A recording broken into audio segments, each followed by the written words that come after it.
Valsad 108 એમ્બ્યુલન્સની team દ્વારા પ્રામાણિકતાનું ઉદાહરણ પૂરું પાડ્યું। વલસાડ 108ની ટીમને વલસાડ એસટી ડેપો બહારનો એક કેસ મળતાની સાથે જ વલસાડ 108ની ટીમ ઈએમટી માનસી પટેલ અને pilot Viral Patel Valsad ST depot પાસે જવા માટે રવાના થયા હતા। સીન ઉપર પહોંચતા જોવા મળ્યું કે એક 70 વર્ષના વૃદ્ધ બેભાન અવસ્થામાં જોવા મળ્યા હતા।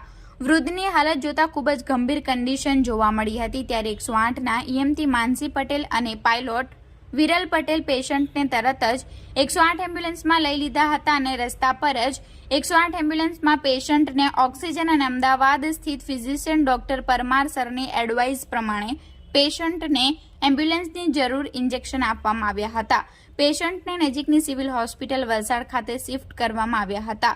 70 વર્ષીય પેશન્ટ નીતિનભાઈ દેસાઈ જેમની સાથે કોઈ પણ સંબંધી હાજર ન હતું અને પેશન્ટ પાસેથી વલસાડ 108ની ટીમમાં ઈએમટી માનસી પટેલ અને પાયલોટ વિરલ પટેલને પેશન્ટ પાસેથી એક સોનાની ચેઇન 5 સોનાના લોકેટ તથા રકમ 16,000 કેશ તથા એક આઈફોન મોબાઈલ અને જરૂરી ડોક્યુમેન્ટ તથા એક કારની ચાવી પેશન્ટ પાસેથી મળી આવી હતી, જેની રકમ આશરે 2,71,300 મળી આવી હતી, જે સિવિલ હોસ્પિટલમાં હાજર પોલીસ સ્ટાફ અને પેશન્ટના સગા શૈલેષભાઈ દેસાઈ હેન્ડઓવર કરેલ છે।